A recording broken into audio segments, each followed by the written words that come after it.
এই কথা বলতে দিন কখনো কারোর সমান যায় না। একদিন যে আমার এত কষ্টে ছিল, একটা বাড়ি ছিল না, ভাঙা ছিল বাড়িটা, বাড়িঘর দুয়ারের অবস্থা খুব খারাপ ছিল, কিন্তু আজ আমি একটা ফ্ল্যাট কিনেছি। আমার জমিটা অবশ্যই আছে, সেই জমিটাতেও ফ্ল্যাট হবে বলে আমরা সব ঠিক করেছি। আমার পাশের বাড়ি আর আমরা মিলে ঠিক করেছি সেই জমিতেই ফ্ল্যাট করব। সেই জন্য সেই জমিটা এমনিই রেখে দিয়েছি বাড়ি সমেত। তো আমরা এখন এই ফ্ল্যাটে দোলের দিনকে শুরু করে দিলাম পুজো।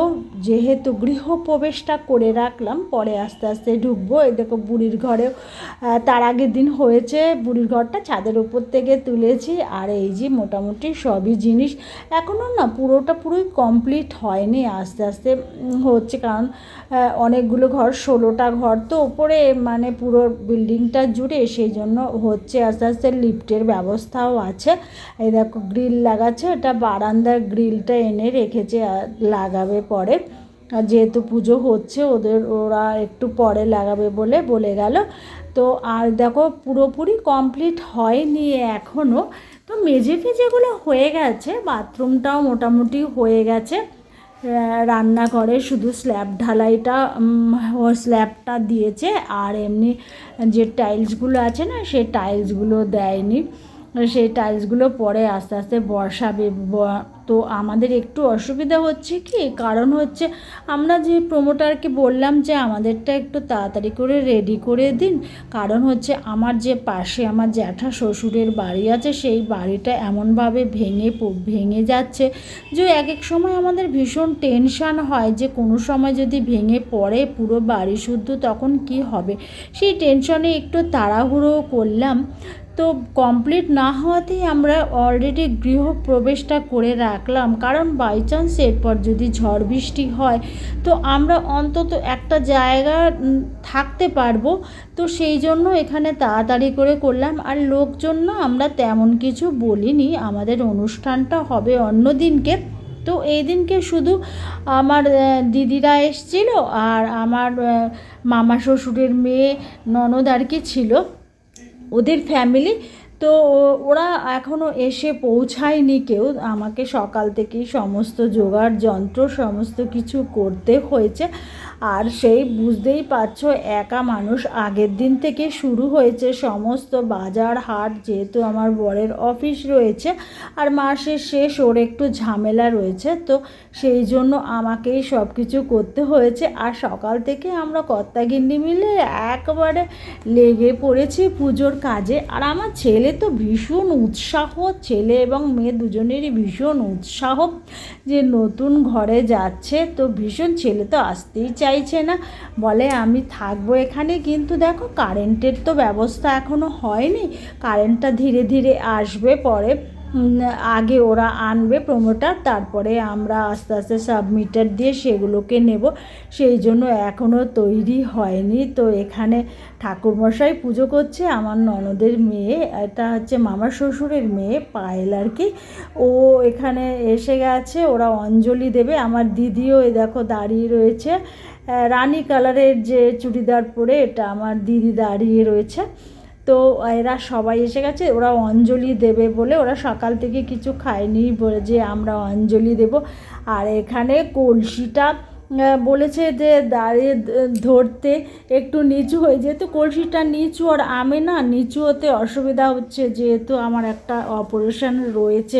একটা না, অনেকগুলোই অপারেশন আছে। তো লাস্ট যে অপারেশনটা গতবার হলো, এটা তো খুব সাংঘাতিক। তো সেই জন্য না আমার ঝুঁকতে একটু অসুবিধা হচ্ছিল, ওরকমভাবেই আমি দাঁড়িয়েছি। যাই হোক, তারপরে আবার আমার বড় বসলো পুজোয়, ব্রাহ্মণ বলল এবার তুমি বসো। তো বসে রয়েছে, ততক্ষণে আমি না অন্যদিকে দেখছিলাম খাওয়া দাওয়ার কি জোগাড় যন্ত্র হলো। তো আমরা বাইরে ক্যাটারিংকে বলেছিলাম, তো যে কজনই আছে সেই কজনের জন্যই আর কি ক্যাটারিং বলেছিলাম। তো বড় করে অনুষ্ঠানটা হবে আস্তে আস্তে, যে কোনো একটা দিন দেখে তো হবে। সবাই তো বলছে যে এখনও আমাদের কেন বলা হলো না। এখানে যেহেতু আমরা একটু টেনশানে রয়েছি পাশের বাড়িটার জন্য, সেই জন্য এখনও আমরা কাউকে বলিনি। আমার দিদির নাতি দেখো দাঁড়িয়ে রয়েছে, এটা আমার জামাইবাবু, সবাই দাঁড়িয়ে রয়েছে পুজো দেখছে। তো সবাই বলছে ঘরটা ভীষণ ভালো হয়েছে এবং এতটাই বড় যে, আর আমার ননদের মেয়ে যেহেতু মাটিতে বসতে পারছে না, ও তো জানলায় বক্স জানলা পেয়েছে, বলে মামি আমার এটাই খুব ভালো, এখানে বসতে আমার ভীষণ ভালো লাগছে, আর ভীষণ হাওয়া এবং আলো আসছে, সেই জন্য সবারই ফ্ল্যাটটা ভীষণ পছন্দ হয়েছে। তো ব্রাহ্মণ এখানে যজ্ঞ করছে, আর সত্যি কথা যজ্ঞের যে আগুনটা, সে আগুনটা এত সুন্দরভাবে জ্বলছিল না, যে মানে আমি তাকিয়েছিলাম যে এত সুন্দরভাবে ব্রাহ্মণ পর্যন্ত বলছে যে দেখেছো যজ্ঞের যে আগুনটা, সে আগুনটা কত সুন্দর জ্বলছে, একেবারে দারুণভাবে একেবারে দাউ দাউ করে জ্বলছে। যাই হোক, আমাদের বলেছে যে যে সমস্ত জিনিসগুলো আছে, কলসির জল থেকে শুরু করে সব কিছু পুজোর যে জিনিসগুলো, সেগুলো 3 দিন পরে সেগুলোকে ভাসান দিয়ে দিতে, নয় গঙ্গায় দিতে, আর নয় একটা ভালো জায়গায় দিতে বলল। তো আমরা তো যেহেতু আমাদের বাড়ির পাশে, মানে আগের বাড়ি যে বাড়িতে আমরা এখন থাকি, এখনও তো আমরা ফ্ল্যাটে যাইনি, তো সেই বাড়িতে পাশেই একটা গঙ্গা আছে, তো সেই গঙ্গায় গিয়ে সমস্ত ভাসান আমরা দিয়ে দেব।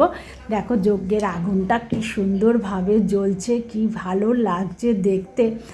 আর এখনও দেখো, বা আমার জামাইবাবু বলছে এখনও রঙগুলো কি করলো না, পুট্টিটা যে দিয়েছে ওটা অর্ধেকটা দিয়েছে কেন। আসলে অর্ধেকটা দিয়েছে কেন বলো তো, কারণ হচ্ছে ইলেকট্রিকের যেহেতু আমরা আলাদা করে লাইন নিয়েছি, ওখানে একটু দেয়ালটা ফাটিয়েছে বলে ওরা প্রথমে পুট্টি দিয়েছিল, কিন্তু পরে যেহেতু আমরা করেছি আলাদা করে, সুতরাং ওই জায়গাটা পুট্টি দেয়নি। দেখো না আমার দিদির নাতি, আমি ওকে কী বলি জানো, আমি ওকে পাগলু বলে ডাকি, ভীষণ পাকা, এত পাকা বাচ্চা না, মানে কি বলবো, ওর তো মানে ভীষণ আনন্দ, ও খালি দৌড়ে দৌড়ে বারান্দায় যাচ্ছে, আর বারান্দায় না ধুলোগুলো রয়েছে, হাওয়াতে ধুলোগুলো ওরকম উড়ছে দেখে ও খুব খুশি। ওই দেখো দেখো কীরকম, ওই ধুলোর জন্যই কিন্তু ওরকম করছে। তারপরে ওরা খেতে বসেছে সবাই মিলে, তো সবাইকে খাবার দিচ্ছে, আমার মেয়ে আর আমার মামা শ্বশুরের মেয়েও দিয়েছে, তো ওরা সবাই মিলে দিয়েছে খাবারটা। এখানে আমার ছেলেও খাচ্ছে, আমার দিদি, সবাই মিলে বসেছে। এই দেখো আমার নন্দা জামাই, তো নন্দা জামাই আর ওই ননদের মেয়ে, মানে মামা শ্বশুরের মেয়ের জামাই আর মামা শ্বশুরের মেয়ে সবাই মিলে বসে খাচ্ছে। তা খাওয়ার আয়োজনটা না আমাদের খুব ভালো হয়েছে, ক্যাটারিংয়ে রান্নাটা ভীষণ ভালো করেছে। আমরা করেছিলাম কি জানো, ভাত করেছিলাম, ডাল করেছিলাম একটা, আর আলু ভাজা করেছিলাম যেহেতু নিরামিষ, আর পনির করেছিলাম, আর এঁচোড়ের তরকারি, চাটনি করেছিলাম, পাঁপড় করেছিলাম, আর ছিল মিষ্টি। তো আর বেশি কথা বলছে না, কেমন হলো অবশ্যই জানিও। তাহলে টাটা।